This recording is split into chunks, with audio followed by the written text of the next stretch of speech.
The phone bandit, huh?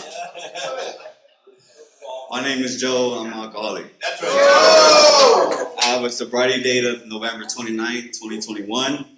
And, it all started February 1996. No, I'm just playing. So, let me see. I was born and raised in Long Beach. Single mom. Dad was never in the picture. Um, you know, Growing up as a kid, I was always a little fat kid. So all my cousins, they would pick on me and beat me up. So I never really fit in anywhere. And, so I'm growing up in Long Beach, and, during the whole time I'm growing up, my mom's using, my mom's using, cousins, everyone's using. So I grew up thinking that it was normal. And probably about, I don't know, maybe 8, 9 years old, we ended up moving to Santa Cruz County up north. And all my cousins over there were, gang affiliated, selling drugs, doing drugs, having guns, all this and that. And it started off with just weed. I started smoking weed probably like 10 years old, started selling weed at about 11. And I graduated from weed to meth and started selling meth, and started breaking into high schools, middle schools, stealing everything, just doing dumb shit, breaking into cars, and and my mom's still using, and my mom's still using, I'm using, and so it was me, my mom, my sister in the car, and we go to, my mom used to go to the malls and stuff like that and steal everything because, she didn't have a job. She was a single parent, so she would go steal clothes for us, when we were little kids.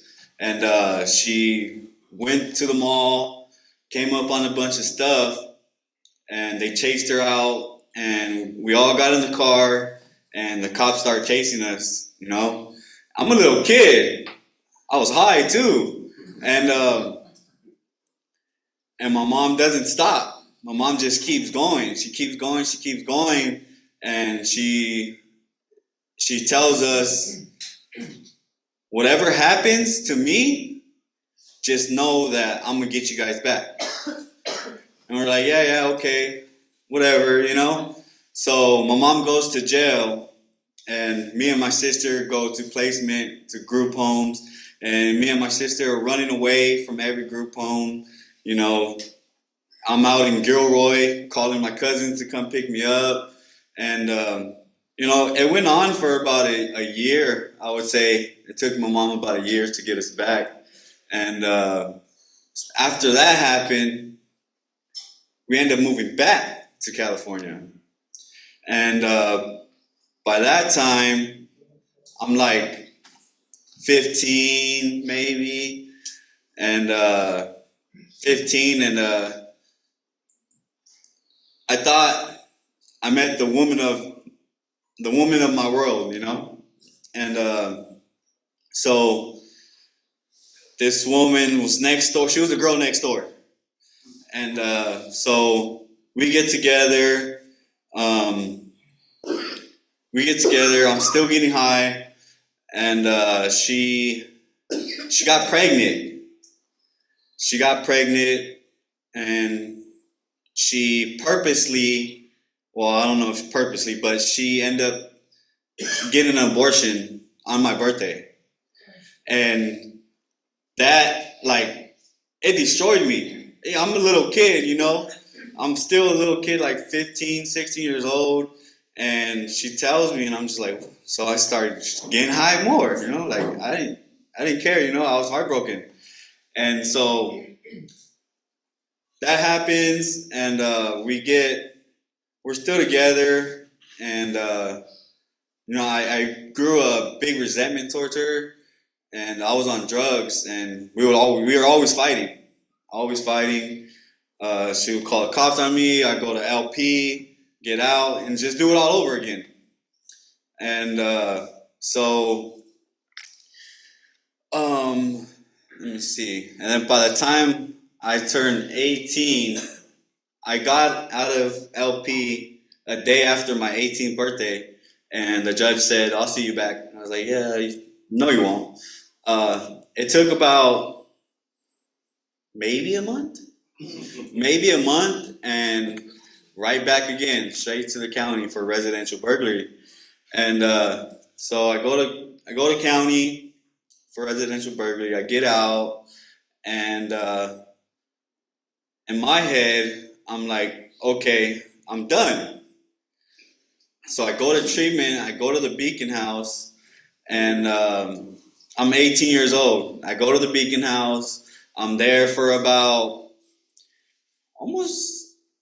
I would say almost like 10 months. I'm there. And the whole time, the only reason why I went over there was I wanted the girl back. I wanted her back. And by that time, too, I already had 2 kids, my son and my daughter, my 2 oldest ones. And I only went to treatment just because I wanted her back, you know? She left. She went to this domestic violence program, did all that. And so I'm at the Beacon House, and the whole time, I'm just like, man, fuck this. I don't want to be here. I want to go. I want to get high. So we do this little pride event in Long Beach, and I had my chance, and I took off. I took off, and sure enough, I took off, and I walked all the way to my sister's house, and my sister called her, and she said, I'm on my way. So she brought my kids to see me, and we talked and all this and that, and then she was like, let's move, like, out of California. I'm like, okay, that's fine with me. So the plan was for me to, because I have my brother in Kansas, my brother and his wife and his kids, they were in Kansas. So I move out there first, and I'm still sober. I stood sober maybe about a year. I move out to Kansas first, get a good job. I'm slaughtering cows, making good money. And let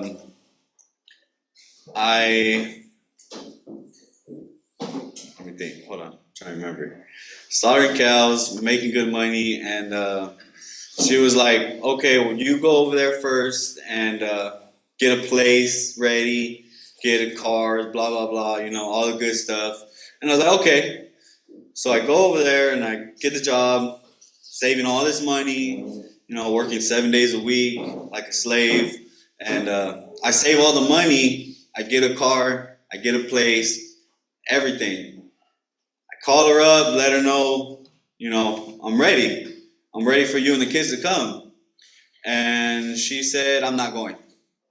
So at that point, I was just like, all right, well, fuck it. I'm gonna start getting high again. So I started getting high again, and I start getting high again, and I lose the job, I lose everything, lose the car, and I caught a couple cases out in Kansas. They caught me 6 GTAs. I was stealing cars from the dealership because they would leave the battery unhooked, but leave the keys in. So I'll just hook the battery back up, get the keys, and take off. I'll park the cars in Oklahoma, and I had some people that would come and get them.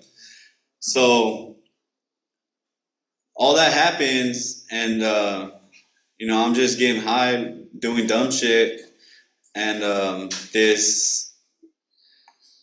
I should have gave the keys straight to this person, but he told me, oh, someone else is going to get it and bring it over here. So I give him the keys. And I was like, oh, I don't care. I just want my money. That's it. And so that dude takes off with the car, gets caught. and starts talking. So I get caught up for the 6 GTAs, and it took about, I don't know, maybe like 4 months till they finally caught me. So I get busted, and I was in Kansas jail for, I don't know, maybe like 8, 9 months, and then I got out, and then I said, "Fuck, I'm going back to Cali," you know. So I get a job at the Dollar Tree, making $7 an hour, save up a little bit of money so I could buy a train ticket to come back to California. And I come back, I stay sober.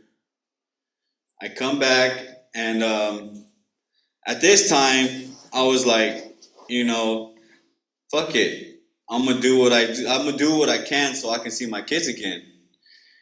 And I started fighting in court. I started fighting in court, and I got visits to see my kids, and everything was going good. And then COVID happened. I was sober for, after I got out of jail in Kansas, I was sober for maybe like 2 years, and everything was going good. I was working 2 jobs. I was seeing my kids 3 times a week. We're doing stuff together as a family, just me and them. And COVID happens, and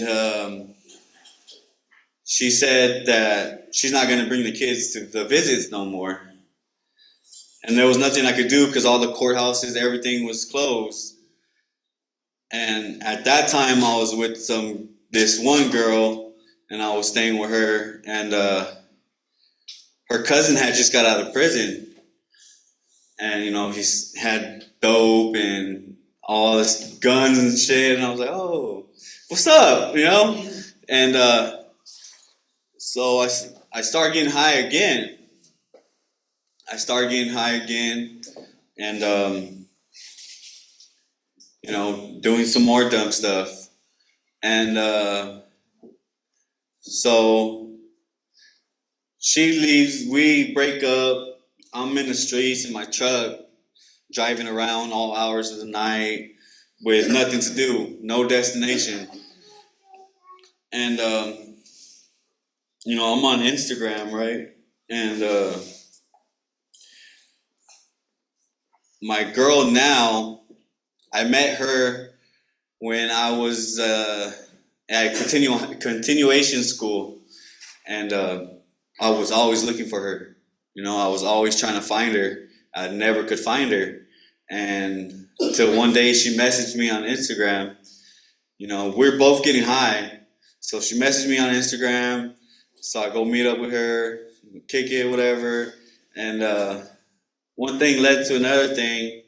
She got pregnant, and I'm still out there being a hoe, doing the most, running around with guns, catching gun cases, stealing cars, going in and out of jail. And so I get busted again. And I get busted November 29th, 2021 for a GTA and 2 gun cases. And I was trying to get a program, and they did not want to give me a program. So they said, I guess the judge said 16 months with half. I was like, all right, whatever, let's go. So I do a 16 months with half, and I'm in a trustee dorm for a little bit and Wayside, and then I got fired as a trustee, went to South, and when I got to South, they had like a little, they had books, and I see an AA book. So I grabbed the AA book, and I just start reading it. Start underlining stuff, and and then I got out. So, meantime, hold on, let me backtrack a little bit. So the girl that I'm with now, I have a son with her, a 2-year-old son that has autism, and while I'm in jail, she moves out of state to get away from me. You know, because I was just a piece of shit. You know, I was a straight piece of shit. Treated her like shit, and I wasn't a dad. You know, I always told myself when I have kids, I'll be there for my kids, and I did the same thing my dad did. And so yeah, I'm reading the book, underlining stuff when I'm in jail, and so I call her on the phone, and she tells me that she's moving. She's like, "You're gonna get mad, this and that." I was like, "Well, what is it?" She's like, I'm moving." She didn't even want to tell me where she was going. That's how bad it was. And I was like, "Okay, well, I'd rather have my son raised somewhere else than to be in Long Beach where I know is all fucked up, you know?" So she leaves. She moves over there. I still got a couple more months to go. And I get out. And before I get out, I told her, I was like, when I get out, I'm going to a program. Like, I'm done. I'm done with the bullshit. Like, I'm done. And she was like, "Yeah, you're full of shit." So I get out, right? And I get out and go to my mom's house. And my mom's still using. And, I fought the urge to use while I was at my mom's house. I was at my mom's house for maybe a week. Pookies all over the place, beer, alcohol all over the place. And I didn't use because I already knew what I wanted. I knew what I wanted. It was just a matter of time till I get there. So I'm calling all these places. Fred Brown don't got a bed for me. Changing Spirits didn't have a bed for me. And it took about a week, and I finally got a call back from Changing Spirits. And they're like, "Come on, we got a bed for you, so come on in." So I packed my duffel bag, got on the bus, and took off. And I'm on the bus, and I'm calling her, and she's like, "What are you doing?" I was like, "Oh, I'm on my way to a program." She's like, "Yeah, right, you're full of shit." And I was like, "I'm serious, call my mom." So she calls my mom, and my mom tells her, "Yeah, he left. He's on his way to a program." And that day, everything changed.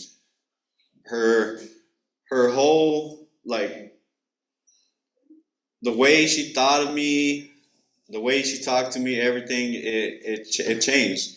And so I'm there at Changing Spirits, and I was there for 65 days.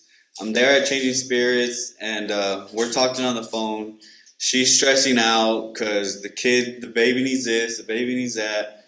And it's crazy because I had that night I had a spiritual experience, right? And I'm laying in bed and I'm praying. I'm like, "God, give me a sign, something."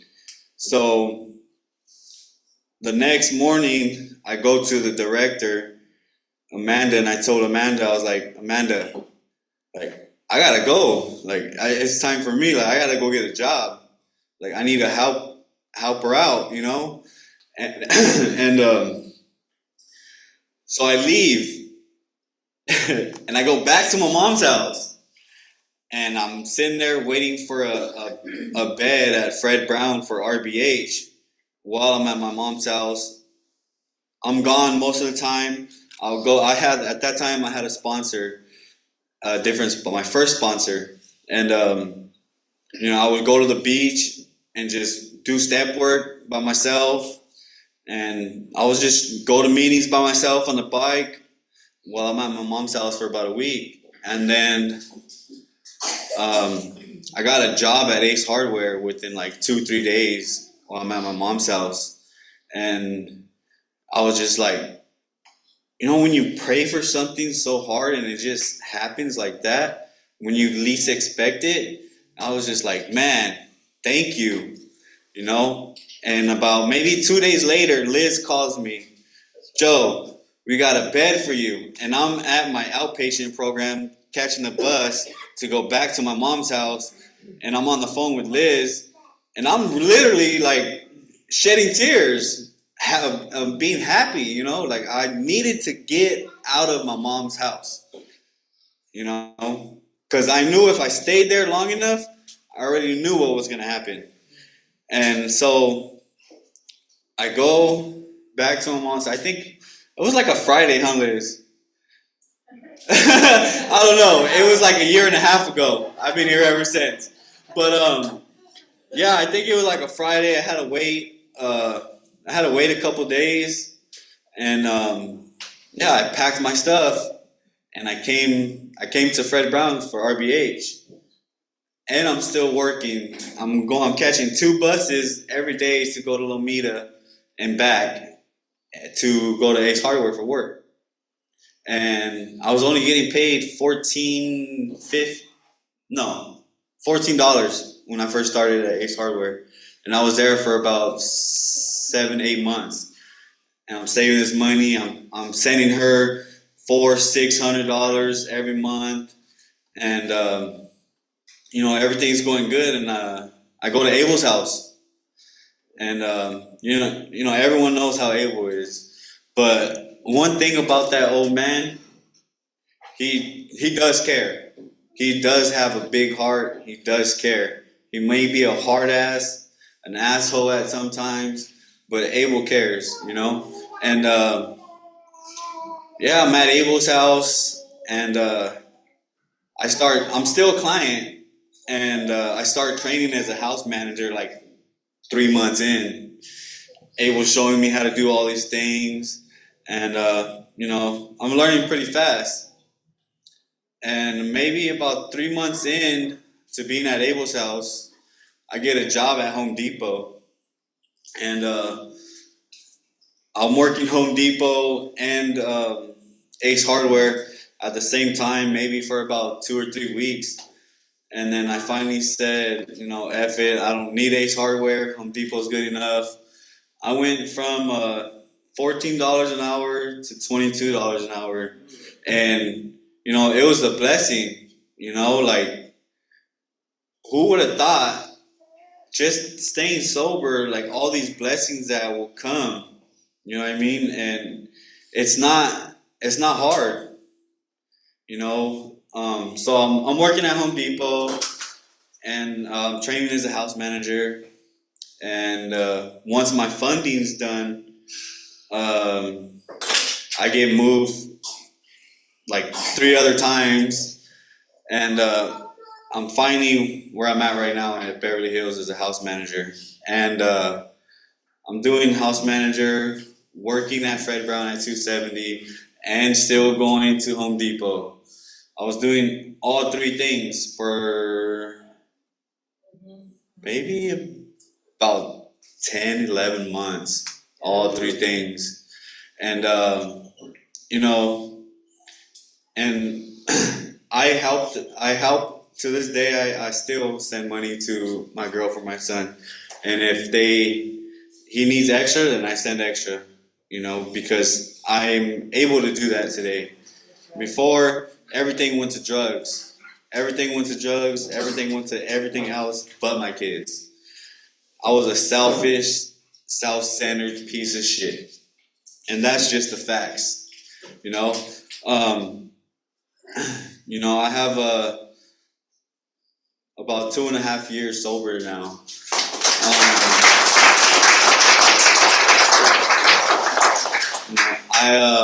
I recently lost my job at Home Depot, you know, and I thought that it was gonna mess with me mentally, but it didn't, you know. I feel where the point where I'm at right now in my life, like I'm straight, you know, like I do have bad days and I have good days. Nobody's perfect, you know. There's times where I just want to fuck somebody up, but I don't.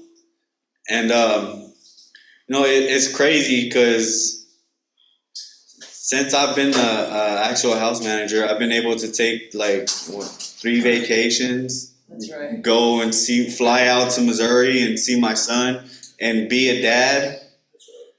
You know, it's funny because was it last week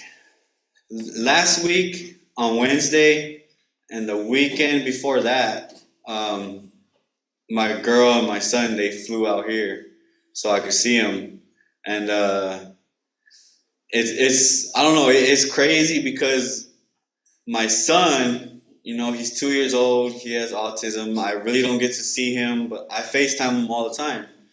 And the way he is with me is not the way he is with his mom.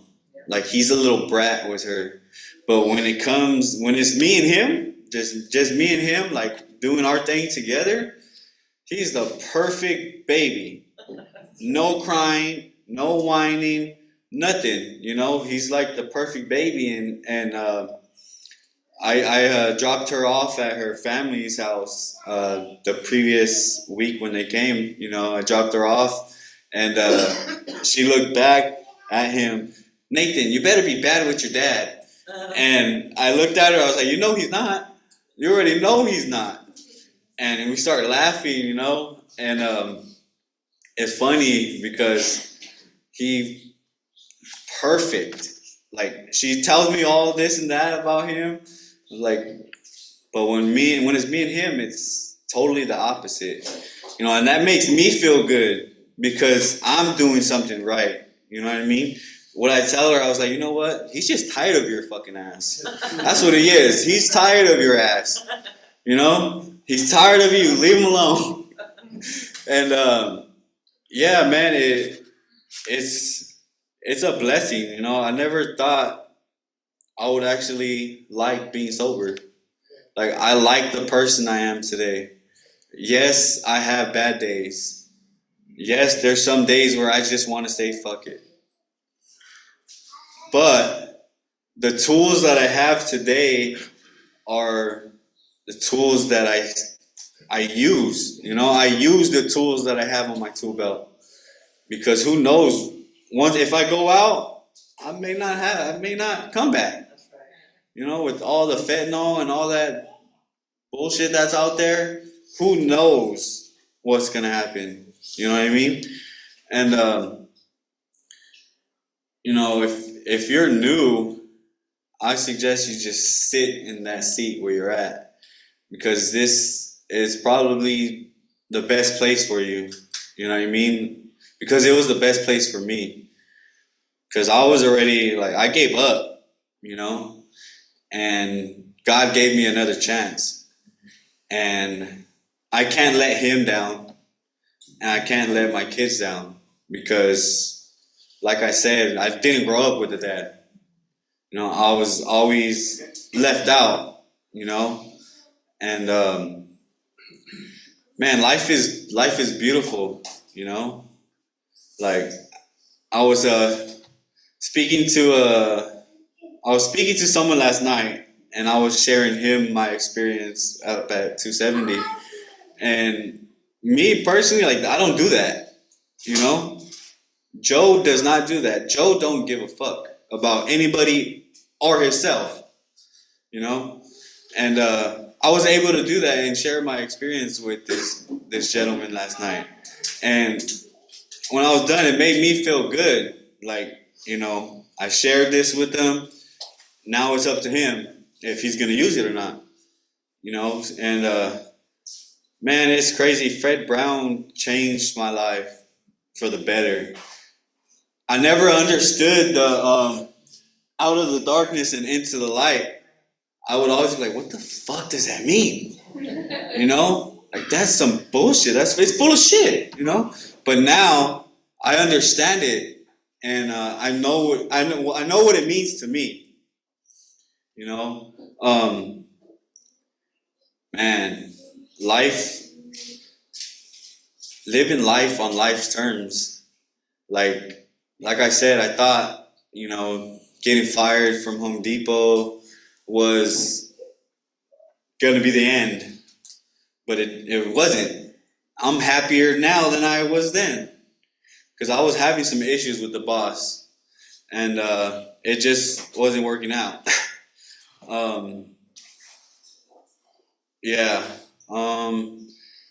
If you're new, I suggest you guys to get a sponsor and just dive into that book, like really dive in, because once you let go of all that ugliness and resentment and bullshit from the past, you'll be a free human being, you know, and you'll be able to live the way you want to live, the way God intended for you to live.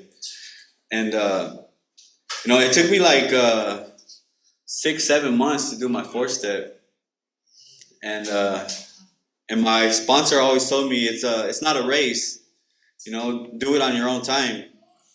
And the whole time, like maybe the first page, I couldn't do it. I would get pen to paper and I'll just start bawling like a baby, you know, writing stuff about my dad, writing stuff about my mom, and it hurted. And one thing that helped me getting through my 4 step was writing a little bit and go straight to a meeting after and share about it. Because once you have that in your head just starts wandering, you know, and it's tough. It's tough to deal with. Dealing with stuff from the past it's hard. And yeah, it helped me out so much, and I was able to get pen to paper for a little bit, go to a meeting, the next day write a little bit more, go to a meeting, and it went on and on and on, and it took me 6 months to finish. And you know, I found out one of my biggest character defects is I'm a fucking cheater. You know, I'm a cheater and a liar, and I don't have to do that today because I am happy with the woman that I'm with. You know, even though she's miles and miles away, I am happy because she was there by my side with me when I was in treatment. She was getting me Walmart packages because I didn't have no food. You know, she was there. She was always there. It's just I didn't know how to treat her. Yeah. You know, I just did not know how to treat this woman. And now that I'm learning how to actually love another person, and it's through this program that things are happening, you know, and we actually got engaged. Yeah. I don't know when I'm getting married, but I know I'm getting married. So, yeah, man, I would just, you know, remember what you're here for and what brought you here. You know, like my gift to desperation is running from the cops in Wilmington and a empty apartment building, getting high, waiting for them to bust the door open. And that day, November 29, 2021, I finally surrendered. You know, I finally surrendered and say, fuck it. Like, I'm done. I'm done with all the bullshit. I'm done. Like, you know, it's too much. There's too much bullshit out there in those streets, especially in Long Beach. You know, it's a lot. And yeah, man, just stick to your seats and jump into those steps. Thank you for letting me share.